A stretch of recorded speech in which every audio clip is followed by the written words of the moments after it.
Struggling to focus or remember what you study? In this video, I'm sharing 5 proven study tips that can boost your learning and help you score better. Let's go. Tip number 1, active recall. Instead of just rereading notes, quiz yourself. Use flashcards or close your book and try to recall key points from memory. This forces your brain to work harder and remember longer. Tip 2, use the Pomodoro technique. Study for 25 minutes, then take a 5-minute break. Repeat.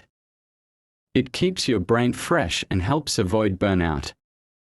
Tip 3, plan your study schedule. Set daily or weekly goals and break your study sessions into chunks. Consistency beats cramming. Tip 4, don't forget sleep and hydration. A tired, dehydrated brain can't perform. Aim for 7 to 8 hours of sleep and drink plenty of water.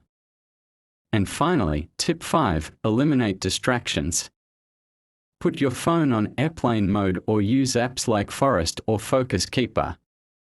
You'll be shocked how much more you can get done. Start using these tips today and see the difference. If this helped, don't forget to like, comment your favorite tip, and subscribe for more smart study content.